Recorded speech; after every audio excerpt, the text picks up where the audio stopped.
ನಾನು ಒಂದು 3ನೇ ಸಲ 4 ಚುನಾವಣೆ ಎದುರಿಸಿದ್ದೀನಿ.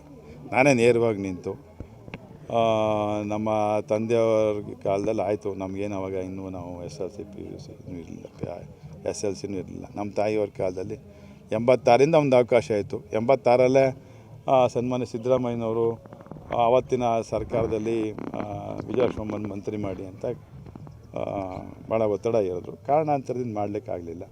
94ರಲ್ಲಿ ಇದೇ ರೀತಿ ಘಟನೆಗಳು ನಡೆದು ಆಗಲೂ ಸಹ ನಮ್ಮ ತಾಯಿಯವ್ರನ್ನ ಸಮಾಧಾನ ಮಾಡ್ತಕ್ಕಂಥ ಕೆಲಸ ಆಯಿತು. ನಾವು 2004ರಲ್ಲಿ ಗೆದ್ದಾಗ ಇನ್ನು ಆಗೇ ಬಿಟ್ಟರು ಅನ್ನುವಂಥದ್ದೆಲ್ಲ ಇನ್ನೇನು ಗವರ್ನರ್ ಮನೆಗೆ ಹೋಗುವ ಸಂದರ್ಭದಲ್ಲಿ ಸಮಾಧಾನ ಮಾಡಿದ್ರು.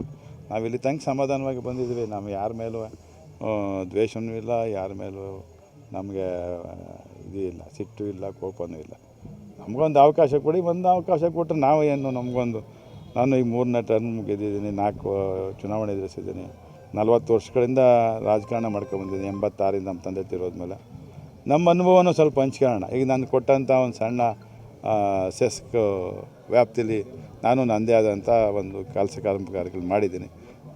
ನಮ್ಮ ಬೇಕಾದ್ರೆ ಒಂದು ಇದನ್ನು ಮಾಡಿಸ್ಲಿ ಸರ್ಕಾರ, ನಾನು ಕೆಲಸ ಮಾಡಿದರೆ ಒಂದು ಅವಕಾಶ ಕೊಡಲಿ ಅನ್ನುವಂಥದ್ದು ನನ್ನ ವೈಯಕ್ತಿಕವಾದಂಥ ಒಂದು ಅನಿಸಿಕೆ. ಸಹಜವಾಗಿ ಮಾಡಲೇಬೇಕಾಯ್ತದಲ್ಲ, ನಾವು ಇನ್ಯಾರನ್ನ ಕೇಳೋಕ್ಕಾಯ್ತದ? ವರಿಷ್ಠರನ್ನ ಭೇಟಿ ಮಾಡಬೇಕು, ನಮ್ಮವ್ರನ್ನ ಭೇಟಿ ಮಾಡಬೇಕು, ಎಲ್ಲರನ್ನೂ ಭೇಟಿ ಮಾಡಬೇಕು, ಹೈಕಮಾಂಡ್ನ ಭೇಟಿ ಮಾಡಬೇಕು. ನಮ್ಮದೇನೋ ಒಂದು ಒತ್ತಾಯ, ನಂದು ಪರ್ಸ್ನಲ್ ಆಗಿ ಎಲ್ಲರನ್ನೂ ಭೇಟಿ ಮಾಡಿದ್ದೀನಿ. ಏನು ಹೈಕಮಾಂಡ್ಗಿಂತ ನಾವೇನು ದೊಡ್ಡವರಲ್ಲ, ಹೈಕಮಾಂಡ್ ಹೇಳಿದ ನಿರ್ಧಾರಕ್ಕೆ ನಾವು ಬದ್ಧ ಇರ್ತೀವಿ. ಆದರೂ ನಮ್ಮದು ಒಂದು ಒತ್ತಾಯ ಇದೆ. ರೆಸ್ಪಾನ್ಸ್ ಹೆಂಗಿತ್ತು? ಭರವಸೆ ಯಾರು ಕೊಡೋಕ್ಕಾಯ್ತದೆ? ಎಲ್ಲರಿಗೂ ಕೊಡೋಕ್ಕಾಯ್ತದೆ? ನಮ್ಮ ಮನವಿಯನ್ನು ಗಂಭೀರವಾಗಿ ಪರಿಶೀಲಿಸ್ತೀವಿ ಅಂತ ಹೇಳಿದ್ದಾರೆ. ಮಾಡಿ ಸ್ವಾಮಿ, ನಮಗೊಂದು ಅವಕಾಶ ಕೊಡಿ ಸ್ವಾಮಿ ಅಂತ ಕೇಳಿ. ಇಲ್ಲ ಆ ಥರದ್ದು ಏನು ನಮಗೆ ಒಕ್ಕಲಿಗರಿಗೇನು ಸನ್ಮಾನ್ಯ ಮುಖ್ಯಮಂತ್ರಿಗಳೇ ನಮ್ಮ ಒಕ್ಕಲಿಗರಾಗಿದ್ದರಿಂದ ನಾವು ಇನ್ನೂ ಜಾತಿ ಅಂತ ಹೋಗೋದು ಬೇಡ ಅಂತ ನನ್ನ ವೈಯಕ್ತಿಕವಾದಂಥ ಮನೆ. ಸಂಘಟನೆ ಇದು ಪಕ್ಷಕ್ಕೆ ಯಾರು ವ್ಯವಸ್ಥಿತವಾಗಿ ಕೆಲಸ ಮಾಡಿದ್ದಾರೆ ಅವ್ರಿಗೊಂದು ಯಾವುದೇ ಜಾತಿ ಆದ್ರೇನು, ಈಗ ಕುರುಬರು ಅಂತ ಹೇಳಿದ ಕೆಲಸ ಅದು ನೆಗ್ಲೆಕ್ಟ್ ಮಾಡಿದ್ರೆ, ಈಗ ಮಲ್ಲಿಕಾರ್ಜುನ್ ಖರ್ಗೆ ಅವರು ರಿಜನರಲ್ ಪರಿಷತ್ ಜಾತಿಯವ್ರನ್ನ ನೆಗ್ಲೆಕ್ಟ್ ಮಾಡಿದ್ದಾರೆ. ನಮ್ಮ ಪಾರ್ಟಿ ಅಧ್ಯಕ್ಷರು ನಮ್ಮ ಇವರು ಆ ಜನಾಂಗ ನೆಗ್ಲೆಕ್ಟ್ ಮಾಡಿದ್ದಾರೆ. ಇಲ್ಲ, ನಮ್ಮ ಈ ಜಾತಿ ವ್ಯವಸ್ಥೆನ ಫಸ್ಟು ನಾವು ಮಾತಾಡೋದು ಬಿಡಬೇಕು, ಪ್ರಾರಂಭ ಮಾಡಬೇಕು. ಮಾತಾಡೋದು ಬಿಡೋದಾದ್ರು ಪ್ರಾರಂಭ ಮಾಡಿ ಅಂತ ನನ್ನ ವೈಯಕ್ತಿಕವಾದಂಥ ಮಾತು ಅಲ್ವಾ. ಇನ್ನೇನು ಈಗ ಅನುಭವ ಆಧರಿಸಿ ಕೊಡಬೇಕಲ್ವ. ನಮ್ಮ ಎಕ್ಸ್ಪೀರಿಯೆನ್ಸು, ಜಾತಿ ಶ್ರಮ ಇರಬೇಕು, ಜಾತಿ ಇರಬೇಕು. ನಾನು ಎಲ್ಲಾದ್ರೂ ಇದ್ದೀನಿ. ನನ್ನ ವೈಯಕ್ತಿಕವಾದಂಥ ನನ್ನ ಅನಿಸಿಕೆ ಏನಪ್ಪ ಅಂದರೆ, ನಾನು ಎಲ್ಲದರಲ್ಲೂ ಫಿಟ್ ಇದ್ದೀನಿ ಅಂತ ಅನಿಸುತ್ತೆ. ಹೈಕಮಾಂಡ್ ನಿರ್ಧಾರ ಆಯ್ತದೆ, ಅದಕ್ಕೆ ಒಪ್ಕೋತೀನಿ. ಎಲ್ಲರನ್ನೂ ಭೇಟಿ ಮಾಡ್ಬೇಕಲ್ಲಪ್ಪ.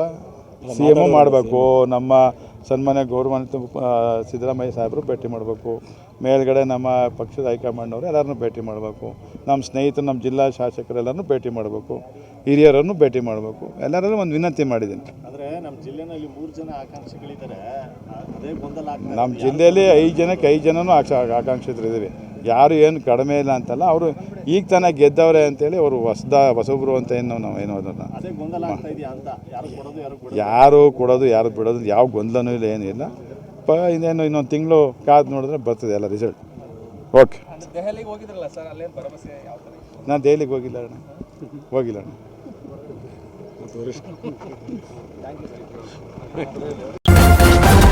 ನ್ಯೂಸ್ ಫಸ್ಟ್, ನಿರ್ಭೀತಿಯಿಂದ ನಿಮ್ಮ ಪರವಾಗಿ.